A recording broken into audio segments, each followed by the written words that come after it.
Tengo una pregunta. Mira, justo Joel en la última canción no ha hecho una pregunta, sino ha hablado un poco, ¿no? Ha dicho qué es la adoración o cómo nos acercamos a Dios en adoración, ¿no? Entonces yo os pregunto, relacionado con el tema de la adoración, no es para que me contestéis, es para que lo penséis, ¿vale? ¿Qué es culto? La palabra culto. Porque si digo el culto, a lo mejor piensas en este momento, ¿vale? Me refiero a culto. ¿Qué es culto? Pensadlo. Hay 2 vasos de agua, no sé cuál es el mío, pero bueno.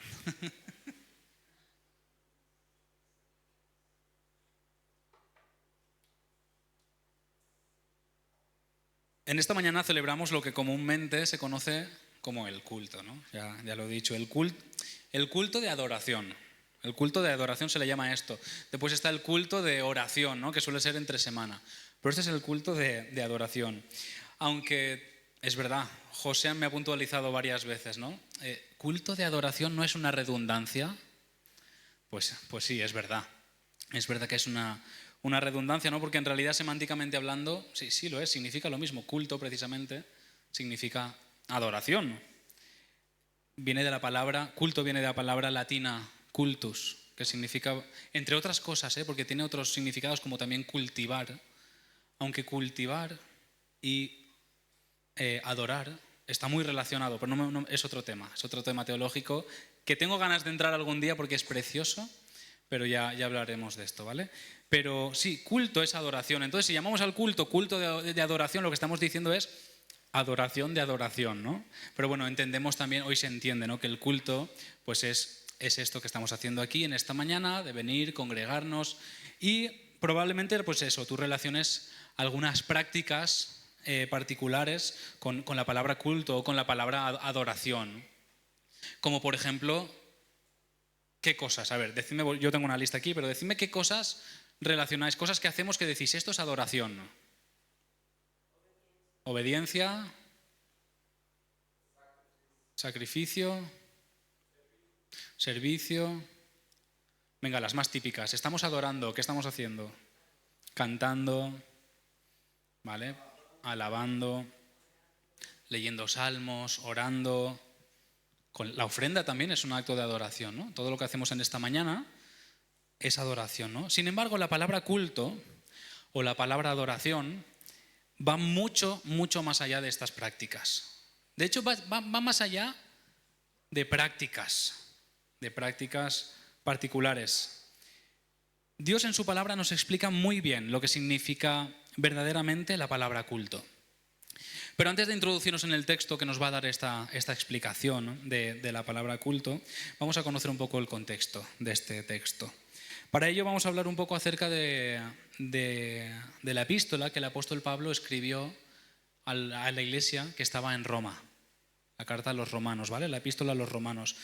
Podéis ir abriendo en vuestras Biblias la epístola a los romanos.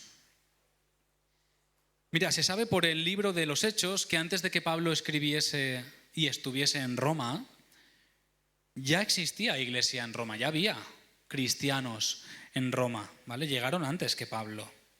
Y la iglesia estaba formada tanto por cristianos gentiles, aquellos que no eran judíos, y cristianos judíos, cristianos que se habían convertido del judaísmo, ¿vale? Al cristianismo. En cierta ocasión, un poco de historia, en cierta ocasión el emperador romano Claudio, expulsó a todos los judíos de Roma, incluidos los judíos que se habían convertido al cristianismo, ¿vale? Entonces, durante 5 años, los únicos cristianos que quedaron en Roma eran los cristianos gentiles. No había cristianos judíos durante 5 años, ¿vale? 5 años después, Roma permitió que todos los judíos volvieran a Roma. ¿Qué pasó cuando los cristianos judíos se reencontraron con los cristianos gentiles? Se dieron cuenta de que los cristianos gentiles no tenían las mismas costumbres que los cristianos judíos, ¿no? Durante 5 años habían desarrollado su forma de hacer iglesia según su cultura, la cultura gentil, ¿no? Y la judía tenía la suya, tenía su propia cultura, ¿no? Entonces comenzaron a discutir. Llegaron los judíos, comenzaron a discutir, oye, hay que comer kosher. ¿Y qué respondían los otros? No, Cristo nos ha hecho libres para que comamos lo que queramos. Cosas como estas llevó a la Iglesia de Roma a dividirse, a estar totalmente dividida, ¿vale? Por lo tanto, el apóstol Pablo, enterándose de todo esto, de lo que estaba pasando en Roma, decidió escribir la carta. Esta carta a la Iglesia de Roma, decir, vale, vamos a unificar a la Iglesia en Roma. Vamos a unir a la Iglesia de Roma. Pablo quería resolver las diferencias que había dentro del pueblo de Dios entre judíos o los que provenían del judaísmo y los que eran gentiles, ¿vale? Pablo quería una sola iglesia formada por todo el mundo, tanto gentiles como judíos, ¿no? Así que Pablo, esto me lo imagino, os lo podéis imaginar vosotros también. Pablo comenzó a pensar y dijo, a estos hay que explicarles con detalle lo que tienen que hacer y lo que no tienen que hacer. Así que cogió papel y boli, ¿no? Y comenzó a escribir. Tenéis que hacer esto, esto y esto. Y ahora tenéis que dejar de hacer esto, esto y otro. Esto está bien, esto está mal. ¿Verdad? Si os fijáis, no. Pablo no les dijo, esto está mal, esto está bien, si eres cristiano harás esto, esto y esto. Si no eres cristiano harás... No.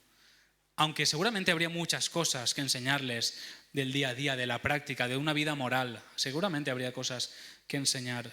Pero no fue Pablo. Pablo, queriendo solucionar el problema de la iglesia, no atacó directamente a los problemitas o a los problemas morales, actitudes morales que no están a lo mejor del todo bien y cosas así. Ni siquiera una forma de conducta. No escribió de eso. Pablo sabía de sobra que redactar una serie de normas de conducta no iba a cambiar nada. Eso no iba a cambiar nada.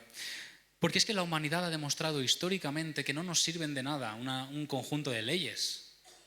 Lo que nos sirve es cuando nos castigan si no cumplimos las leyes, eso sí. Entonces dices, para que no me castiguen, cumplo las leyes. Pero si no hay castigo ni nada, el ser humano ha demostrado que no está capacitado, o sí que está capacitado, pero no quiere seguir las normas. Esa es la inclinación del ser humano. Eso es lo que ha hecho el pecado en nosotros, que nuestro corazón vaya inclinado en dirección opuesta a una forma de vida correcta, por decirlo así, ¿no? Según Dios quiere. Entonces Pablo, que estaba escribiendo esta carta, tenemos que tener en cuenta, no era el Pablo joven, el Pablo de sus principios, porque pensemos que en todos los personajes de la Biblia, sobre todo los que acaban escribiendo epístolas, hay un desarrollo. No es el mismo el Pedro torpe, perdonando la expresión, que está con Jesús en aquel tiempo aprendiendo, que el Pedro que escribe ya las cartas de Pedro. Es un Pedro anciano experimentado, con un desarrollo teológico, un conocimiento acerca de Dios como no tenía antes, una experiencia de vida con Jesús que le transforma y que le capacita, además de la inspiración del Espíritu Santo, no lo olvidemos, precisamente para escribir de esa forma, ¿no? Y poder hablar y poder exhortar a otros de esa forma. Entonces tenemos a Pablo aquí, ya más adulto, con más experiencia. Ha pasado tiempo desde que él dejó de ser uno de los fariseos, ¿no? Uno de los perseguidores de la iglesia, y ya tiene experiencia y ha desarrollado muchísimo su pensamiento teológico. Se lo ha trabajado mucho y se nota porque estamos con Romanos, me he ido a Corintios aquí, Romanos, el tratado teológico más completo que tenemos en la Biblia.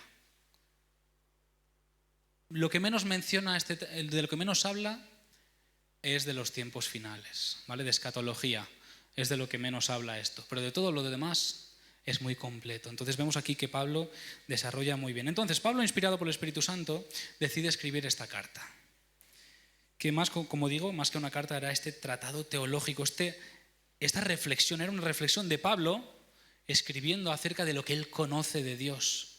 Específicamente de quién, de Jesucristo, que es Dios, es la revelación de Dios en la tierra. Entonces Pablo comienza a desarrollar, esto es Cristo, esto es Dios, y comienza a escribir, y se pone a escribir, y hace su reflexión, y lo llevó el Espíritu Santo a escribir una exposición preciosa y precisa de la obra de Jesucristo. Pablo sabía que ahí estaba la clave. La clave está ahí. Hablar de normas y leyes no sirve de nada, lo tenía claro. Hablar de normas y leyes no va a servir. Hay que hablar de lo que realmente puede transformar la mente del ser humano, lo que puede transformar el corazón de un pueblo.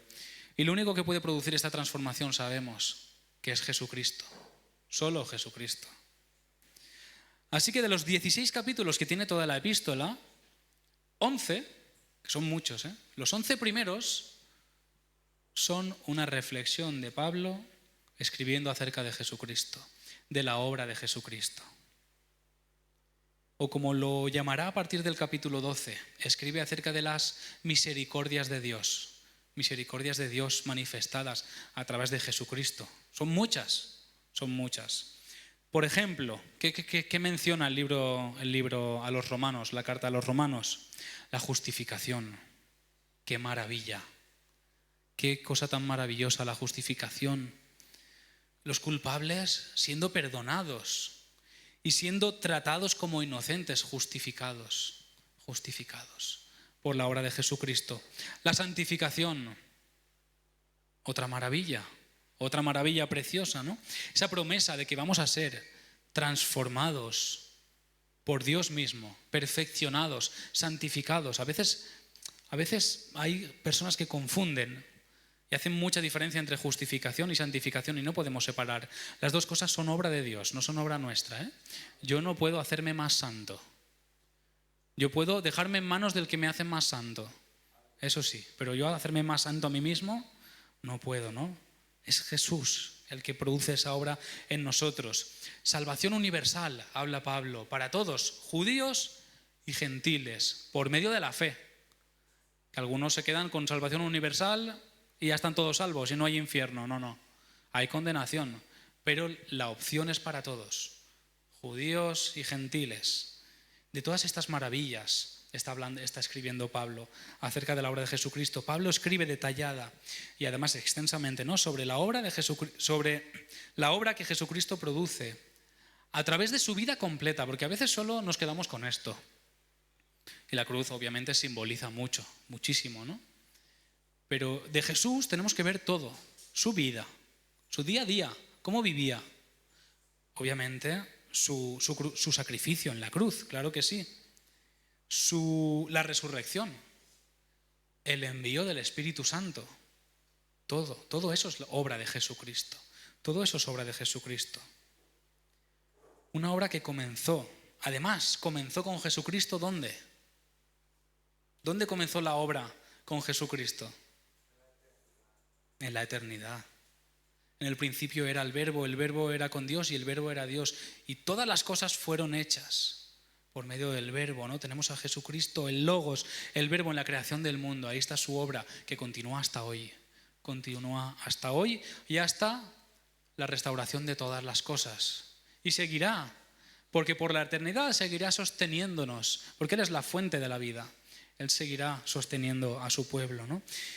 Y todo esto, toda esta obra preciosa, por amor, porque Él es amor. Y es tanto amor que sus obras son maravillosas y sus misericordias son increíbles. Y de eso escribe Pablo, 11 capítulos seguidos. Estas son las misericordias de Dios. ¡Qué maravilla! Después de escribir acerca de todas estas misericordias de Dios, Pablo se detiene. Recordáis que siempre os digo que hay que imaginar los relatos, pero también imaginar en este caso a los que están escribiendo las cartas. Se nota cuando tú vas leyendo, se nota que en la narrativa llegamos a un punto en capítulo 11, versículo 33, lo puedes ver en tu Biblia. Capítulo 11, versículo 33, se nota que Pablo, después de estar escribiendo, ahí para y escribe de otra forma. Capítulo 11, versículos 33 al 36. Pablo se detiene después de reflexionar acerca de la obra preciosa de Jesucristo y escribe lo siguiente: oh profundidad de las riquezas de la sabiduría y de la ciencia de Dios. Cuán insondables son sus juicios e inescrutables sus caminos. Porque ¿quién entendió la mente del Señor? ¿O quién fue su consejero? ¿O quién le dio a él primero para que le fuese recompensado? Porque de él y por él y para él son todas las cosas. A él sea la gloria por los siglos de los siglos. Amén. Pablo estalla en alabanza. Pablo estalla en alabanza y lo deja escrito. Él me imagino en su intimidad, escribiendo, redactando, aunque a veces podía estar con su amigo Tercio, que era el que escribía muchas cosas de lo que él le iba dictando. Pero yo lo imagino, después de esta reflexión teológica, ¿quién es Jesucristo? ¿Cuál es la obra que ha hecho por nosotros? Y maravillarse, no puede seguir escribiendo como si nada. Se detiene y alaba al Señor por sus maravillas. Se ve muy claro, ¿no? Esta meditación profunda y esta revelación en Pablo. Las palabras que él mismo había escrito estaban tocando su corazón. Porque claro, eran inspiradas por el Espíritu Santo. Era palabra de Dios, siendo escrita por él como un instrumento, pero que primero ha tocado su corazón antes que el nuestro. Entonces Pablo estalla al conocer profundamente a Jesucristo. Quiero que os vayáis quedando con esto. Estalla en alabanza, en adoración, al conocer profundamente a Jesucristo, la obra de Jesucristo. ¿Vale? Precisamente por eso dice, oh profundidad de las riquezas de la sabiduría y del conocimiento de Dios. Porque Pablo está experimentando en su propia piel el efecto de conocer a Dios más profundamente. Oh profundidad de las riquezas. ¿Cuánta riqueza hay en qué? En la sabiduría y el conocimiento de Dios. No está hablando de lo sabio que es Dios, no, sino de que nosotros tengamos la capacidad dada por Dios, por la gracia de Dios, de conocerle, ¿vale? Pablo está experimentando esto en su piel. Qué profundidad de riquezas, qué magnitud de riquezas tenemos por conocer a Dios. Qué increíble.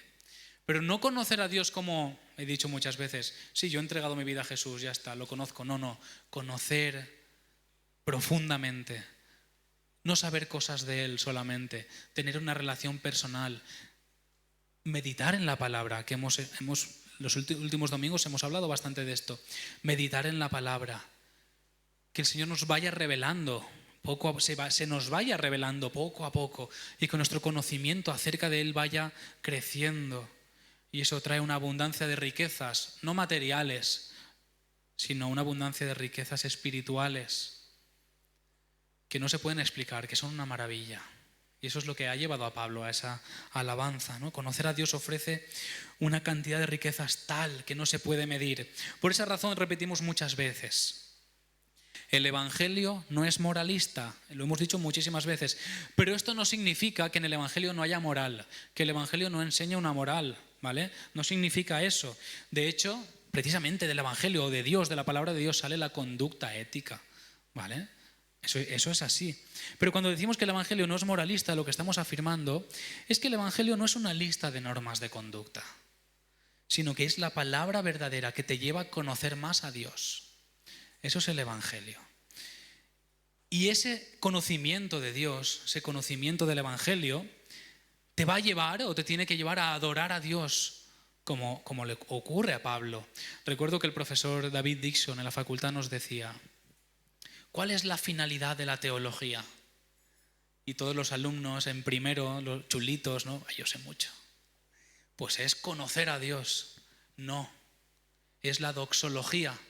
El fin de la teología es la doxología, es estallar en alabanza a Dios. Ese es el fin del conocimiento de Dios. No es conocer más, sino acabar adorando, acabar de rodillas diciendo: Señor, no puedo más, mi mente no llega más, eres maravilloso. Ese es el fin de la teología. Ese es el fin del conocimiento de Dios. Llevarnos a adorar. Y ese conocimiento de Dios produce unos frutos en nosotros, sí, eso es verdad. Produce un fruto en nosotros, el fruto de unos valores acordes al reino de Dios, eso es verdad, eso es así. Pero eso es consecuencia del conocimiento de Dios, eso es consecuencia de estar en la presencia del Señor, teniendo una relación personal con Él. Él es el que va a producir. ¿Os acordáis la semana pasada? La pastora hablaba de la vid y el pámpano. El pámpano no produce fruto por sí mismo, sino está la rama cogida al tronco, a la vid. Pues estamos hablando de lo mismo, ¿vale? Después de la exposición teológica sobre la obra de Jesucristo que hace Pablo aquí, de Romanos 1 hasta el capítulo 11, ahora sí, comienza a hablar sobre la conducta cristiana. Ahora comienza a hablar un poco más sobre conducta cristiana, cosas que tenemos que hacer. Ha llegado ese momento. Pero vamos a fijarnos. Hay un detalle que es fundamental tener en cuenta. Cuando a ti te dan una lista de normas, pues tú tienes que acordarte, tienes que esforzarte, tienes que decir, oye, que no se puede hacer ruido a estas horas, ¿no? A veces pasa que llegamos a un sitio, a un hotel o un retiro o lo que sea, oye, a partir de las 12 silencio. Y a veces se nos olvida, estamos charlando y nos acordamos, oye, que hay que guardar silencio, que ya son más de las 12. Entonces tú intentas aplicar esa norma, ¿vale? Y te esfuerzas de alguna forma por acatar esa norma. Y es cierto que debemos poner parte, ¿no? de nosotros para ir dejando actitudes, por ejemplo, que no agradan a Dios, eso es verdad, actitudes que perjudican nuestra vida. Pero lo que Pablo está diciendo es que vivir la vida como cristiano, vivir la vida moralmente como cristiano, no se consigue por medio de nuestro propio esfuerzo. Como el que dice, hay que guardar silencio, que son las 12. No. Vivir como Jesús, porque es de lo que estamos hablando.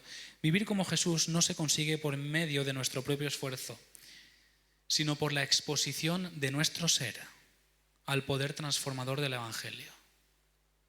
Repito esta frase porque esta es la clave de esta predicación. Vivir la vida como cristiano o como Cristo no se consigue por nuestro propio esfuerzo, sino por la exposición de nuestro ser. Yo expongo mi ser, mi persona, al poder transformador del Evangelio. Así sí. Por esta razón escribe Pablo. Y ahora sí que llegamos a Romanos 12:1. Podéis acompañarme. Romanos 12:1. Escribe Pablo. Por lo tanto, hermanos, os ruego por las misericordias de Dios, estas misericordias de las que hemos hablado, os ruego por las misericordias de Dios que presentéis vuestros cuerpos en sacrificio vivo, santo, agradable a Dios, que es vuestro culto racional. Alguna versión tal vez ponga es vuestro culto espiritual. Es posible que ponga eso. En unas versiones racional, en otras espiritual. Fíjate, qué curioso. Están bien las dos. Hay una palabra que Reina Valera utiliza, Reina Valera del 2020 y algunas actualizaciones de otras, que me gusta más porque engloba las dos, racional y espiritual, engloba las dos en cuanto al culto. Ahora la voy a decir. Pero el cristiano es llamado según este versículo, a presentar su cuerpo en sacrificio vivo, santo. ¿Qué es santo? Apartado. Es seleccionado. Santo es apartado. De estas ovejas aparto las que están limpias 100%, ¿no? Eso era típico en el pueblo de Dios.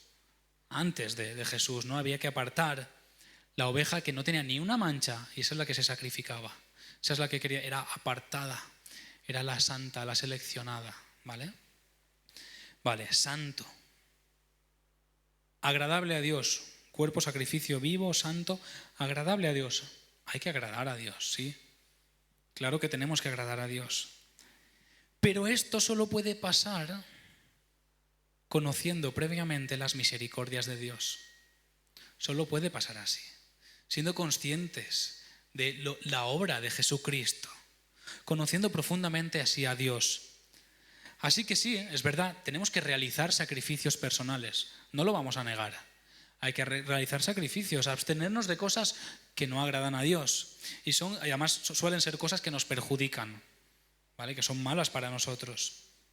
Todo tipo de tentaciones, por ejemplo, ¿no? Debemos de vivir de forma santa, eso, apartados, seleccionados, teniendo en cuenta que el Señor nos está santificando, perfeccionando. No debemos ir en contra de la obra que el Señor está haciendo en nosotros, ¿no? Sino, Señor, aquí estoy, sigue, perdóname y sigue transformándome, ¿no? Tú formas parte del pueblo de Dios, por lo tanto, debes vivir como tal, coherencia, eso se llama coherencia, ¿no? Es así. Pero tú no puedes vivir como ciudadano del pueblo de Dios, del reino de Dios, repito, basándote simplemente en tu esfuerzo, eso no se puede. Para vivir como verdadero cristiano necesitas que tu vida esté expuesta constantemente, permanentemente, a la luz del Evangelio. Dicho de otro modo, como decía la pastora la semana pasada, tú necesitas permanecer en Cristo. Permanecer significa estar ahí constantemente en la presencia de Cristo, ¿vale? Y esta exposición a la verdad de la palabra, exposición nuestra a la verdad de la palabra de Dios, es lo que va a producir en nosotros ese fruto. Ese fruto que llama aquí el culto espiritual, el culto racional, o como dice esta versión, el culto auténtico. El culto auténtico, ¿vale? Cuando dice culto racional, no es un culto que es intelectual, ¿eh? No nos equivoquemos, racional aquí no va de esto. En realidad la palabra griega es lógique, el culto lógico, el culto como debe ser, el culto auténtico, está hablando de eso. Solo de esta forma, exponiendo nuestra vida constantemente, permanentemente a la palabra de Dios, nuestra vida podrá ofrecer ese culto auténtico a Dios. Me salto esto porque acabo de explicarlo ya, lo del culto racional y culto espiritual, muy bien. Al principio he lanzado la pregunta, ¿qué es el culto? ¿Vale? Ahora la vuelvo a repetir añadiendo este detalle. ¿Qué es el culto auténtico? ¿Qué es el culto auténtico? El versículo 1 de Romanos 12 dice que es presentarse como sacrificio vivo, santo y agradable a Dios. Aquí es cuando debemos tener cuidado porque podemos caer en el moralismo. Y decir, no, yo soy bueno, yo cumplo todo. Yo me presento así a Dios. Por favor, no caigamos en la misma mentira que los fariseos. ¿Vale? No caigamos. Reconozcamos siempre nuestras miserias, que somos pecadores, que necesitamos a Jesucristo. Cada día, aunque ya somos salvos, lo seguimos necesitando. Y necesitamos que siga transformándonos, ¿vale? El versículo 1 dice que culto auténtico es presentarse como sacrificio vivo, santo y agradable a Dios. Pero el versículo 2 puede que nos ayude un poquito más a entender lo que quiere decir con esto. No os amoldéis a este mundo, sino transformaos por medio de la renovación de vuestro entendimiento, para que comprobéis cuál es la voluntad de Dios, buena, agradable y perfecta.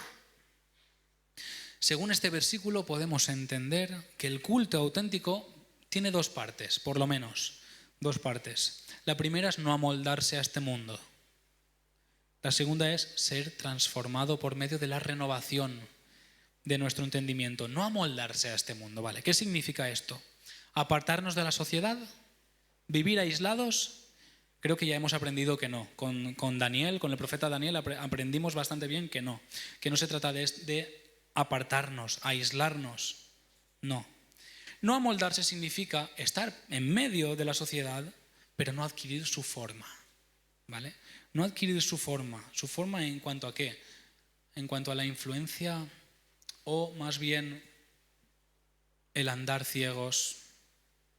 Porque es la diferencia entre nosotros y el mundo que llamamos. Es la diferencia que nuestros ojos ahora ven, no completamente, pero ya ven algo. Y andamos en luz, tenemos la luz. Y nuestros queridos hermanos como criaturas de Dios, me refiero, no tienen la luz, no la han recibido, no han tenido esta revelación del Señor. Eso es lo que nos diferencia. Pero no somos mejores, ni son ellos tampoco mejores que nosotros. Nadie es mejor aquí. De hecho, Pablo decía, claro, ¿no? Y algunos más, Jeremías. Pablo citando a Jeremías, de hecho. ¿Cuántos hay buenos? Ninguno hay bueno. Ninguno hay bueno. Pero bueno, no amoldarse. Estamos hablando del mundo. Con no amoldarnos al mundo, estamos hablando del mundo que da la espalda a Dios. El mundo que da la espalda a Dios, que anda a oscuras, persiguiendo sus deseos, sus inclinaciones, o sea, lo que sus inclinaciones les dictan. Viven esclavos de sus apetitos carnales, ¿vale? Viven esclavos. Y con esto no me refiero, porque tenemos la tendencia a pensar en los pecados más llamativos. Gente que consume pornografía, prostitución, se droga. No estoy hablando de eso. Hay muchas actitudes que pueden parecer buenas, incluso ser buenas como tal, pero que están ocupando el lugar que le pertenece a Dios. Y eso ya es vivir según nuestros deseos carnales, de espaldas a Dios, ¿vale? Eso es no amoldarse al mundo, no vivir a espaldas de Dios. Como digo, aquí no estamos hablando de personas que son más buenas que otras, estamos hablando de personas sometidas a Cristo y de personas sometidas a su carne. Y dentro de la iglesia también hay estos dos tipos de personas. Personas sometidas a Cristo y personas sometidas a su carne. No hablo dentro de esta iglesia, hablo de la iglesia en general, ¿vale? Pero sí. No nos podemos equivocar, no podemos hacer esa diferencia de en la iglesia somos todos santísimos y fuera son todos demonios. No, perdona. Incluso hay muchos cristianos que han escuchado más la palabra y aún no han conocido profundamente. Por eso Jesús mismo dijo, algunos dirán Señor, Señor, y yo os diré, no os conozco. Y eso tiene que servir para que pensemos y digamos, Señor, yo quiero conocerte de verdad. Quiero conocerte de verdad. Quiero tener una relación personal contigo, profunda, de verdad. Vivir sometido a ti. Vivir sometido a ti y no a mis deseos carnales. ¿Qué no significa eso? Que mientras esté aquí en la tierra voy a tener esos apetitos carnales, esas tentaciones que nuestro cuerpo puede generarnos. Sí, las voy a tener. Y de vez en cuando vamos a pecar y vamos a caer. Y eso es así hasta que venga Jesús y nos perfeccione completamente. Eso va a suceder. Pero eso no es vivir sometido al pecado. Vivir sometido al pecado es dando la espalda a Jesucristo diciendo no. Y eso es la blasfemia contra el Espíritu Santo. Ver la obra de Jesús que es clara, como le pasó a Jesús sanando a un endemoniado, ver la obra de Jesús y decir no, eso no es Dios, eso es cualquier otra cosa menos Dios, como decían aquellos. Lo hace por Belcebú. Eso es ese rechazo, después de haber visto ese rechazo de Cristo, es la blasfemia contra el Espíritu Santo. Ese pecado que no se puede perdonar, ¿no? Que ya matizamos en su día y hablaremos más de él hoy. No estamos hablando de esto, ¿vale? Estamos hablando de vivir sometidos a Cristo. Esa diferencia, no amoldarnos al mundo, es vivir sometido a Cristo. Ya está. De esta forma, solo así se puede producir la renovación de nuestro entendimiento. No hay otra forma. Nuestro entendimiento se puede renovar para mal, ¿eh? Seguramente has visto a personas que han cambiado su forma de pensar, antes hacían una cosa y ahora de repente han decidido hacer cualquier cosa y dices, ¿cómo puede cambiar esa forma de pensar? Bueno, sí, cambiar para mal es muy fácil, ¿vale? Y si estás de espaldas a Dios te puede pasar muy fácil, pero cambiar tu mente para tener la mente de Cristo solo se puede hacer sometiendo tu vida a Cristo. Eso sí que no hay otra, ¿no? Y esto es clave. Renovación del entendimiento. Renovación de nuestra forma de pensar, de nuestra forma de ver el mundo. Todo ser humano es pecador y como tal sabemos que su mente está nublada por el pecado. Eso es verdad. Pero la obra de Cristo en nuestra vida es restaurar la mente que Dios creó en un principio. Esa mente que estaba pura, esa mente de Cristo que había en nosotros, esa imagen de Dios que está en nosotros. Producir una renovación en nuestro modo de pensar. Llevar a una persona a cambiar su forma de pensar puede ser incluso un milagro más grande que abrir el mar en dos, ¿eh? Cambiar la forma de pensar de una persona puede ser un milagro más grande que abrir el mar en dos. Pero Dios tiene el poder Dios tiene el poder de producir ese cambio. Y es que no solo tiene el poder, tiene la voluntad de hacerlo. Es que quiere hacerlo. Poner en nosotros su forma de pensar, su forma de ver la vida, su forma de amar. Cuando la Biblia habla del corazón, sabemos que no está hablando de este órgano de aquí, ¿no? Ni de las emociones, o solamente de las emociones. Está hablando de lo que controla nuestro ser. ¿Y ahora mismo qué controla? ¿Qué nos controla? Es nuestra cabeza, es nuestra mente. Nuestra mente es la que domina, ¿no? Y es aquí donde se debe producir el cambio. El cambio en nuestra vida, en tu vida, en la mía. Es aquí donde Dios quiere meter su mano. Cambiar, ajustar algunos cables para que sus humanos vuelvan a funcionar correctamente. Esa es la obra que está haciendo Jesucristo.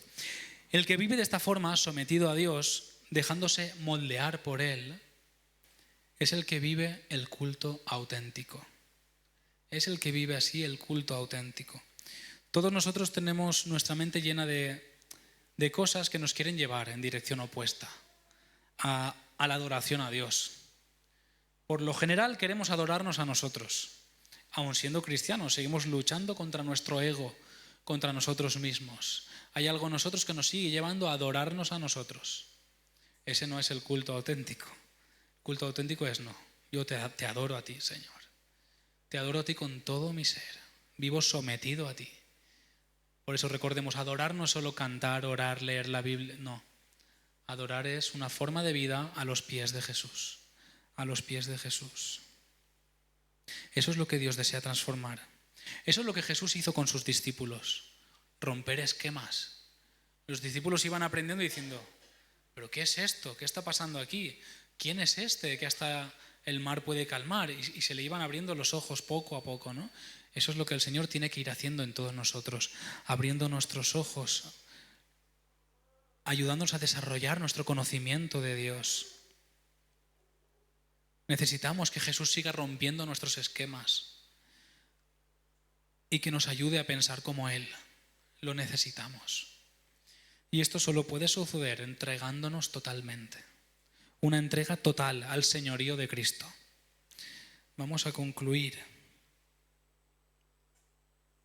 Los músicos podéis ir subiendo. Ana, vamos a cantar otra canción que no está, así que igual la puedes poner, que es A tus pies. Vale, todo esto hasta aquí suena bonito. Sí, vivir entregado a Dios, vivir el culto auténtico, vivir sometido a Dios. ¿Cómo se hace esto? Es la pregunta, eso es lo que queremos saber. Vale, pero ¿esto cómo se lleva a la práctica? Porque yo necesito poner esto en práctica. ¿Cómo puedo llegar a hacer de mi vida el culto auténtico? Lo hemos dicho al principio. Lo primero que hizo Pablo al escribir la carta a los romanos, ¿qué fue? Escribir 11 capítulos hablando de las misericordias de Dios. Para eso hay que conocer las misericordias de Dios. Hay que profundizar en la obra de Jesucristo, en su persona, en su sacrificio, en su resurrección, en sus enseñanzas. Hay que profundizar, hay que meditar constantemente. Eso es lo primero que tienes que hacer. Empaparte de la palabra de Dios, empaparte. Cuanto más leas, esto es así, cuanto más leas y medites la palabra de Dios, como dice el salmista, ¿verdad? En el Salmo 1. Cuanto más leas y medites, saques el jugo y lo apliques a tu vida, más conocerás a Jesús. Eso es así. Más conocerás. Y cuanto más conozcas a Jesús y cada vez más conozcas cuánto te ama, hasta qué punto te ama, más te vas a enamorar tú de Él. Eso va a pasar. Más te vas a enamorar tú de Él. Pero también necesitas exponerte. Haciendo eso te estás exponiendo a la palabra de Dios, pero tienes que exponerte en oración también. Pidiéndole que examine tu corazón cada día, como decía también el salmista. Examíname, oh Dios, que examine tu corazón cada día para que te ayude a reconocer y arrepentirte de tus pecados, sí. Y a pedirle que te transforme y te haga más como Él. Y esta debe ser tu oración cada día, ¿eh? Cada día. Así ocurrirá, como dice también Pablo en su segunda carta a los Corintios. Mirando a cara descubierta, expuestos, como en un espejo la gloria del Señor, o sea, mirando al Señor a cara descubierta. Me expongo delante de ti, Señor. Somos transformados de gloria en gloria en esa imagen, en la imagen de Jesucristo, por el Espíritu Santo, por la obra del Espíritu Santo. La forma que tienes tú de mirar cara a cara al Señor es buscándolo en intimidad, es orando, es meditando en su palabra, es congregándote con la iglesia. Esta exposición de tu cara ante la suya, quiero que te lo imagines. Yo si me lo imagino mucho voy a llorar. Tener a Jesús cara a cara, esa exposición tuya frente al rostro de Jesús, es lo que va a producir esa transformación de tu rostro, de tu ser, en el ser de Jesús, en ser más como Jesús. ¿Cómo ocurre eso? Yo no lo sé. Eso es algo que solo el Señor sabe, ¿no? Cómo produce esa obra preciosa.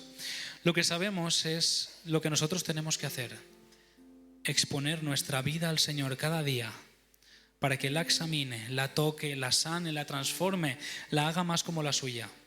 Y así vivirás una vida de adoración en espíritu y en verdad. En espíritu y en verdad. Así ofrecerás el culto auténtico al Señor y experimentarás como termina diciendo el versículo 2, la voluntad de Dios, que es buena, agradable y perfecta. Te hago una pregunta. ¿Tienes pecados que no consigues superar? Exponte ante Dios y confiésalos. Y pídele ayuda para superarlos en oración perseverante.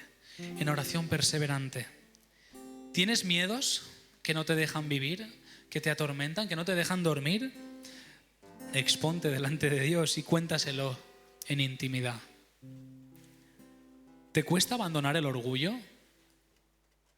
Lo mismo. Abre tu corazón al Señor y díselo. Tú sabes cuando eres orgulloso. En el momento no lo vas a reconocer, pero después te vas a acordar.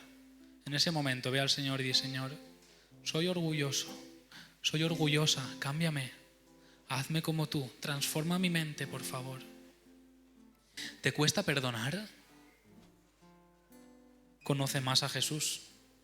Si te cuesta perdonar, conoce más a Jesús. Lee más de su historia y conoce hasta qué punto, por su amor, te perdonó a ti y murió en una cruz por ti. Así que conócelo más.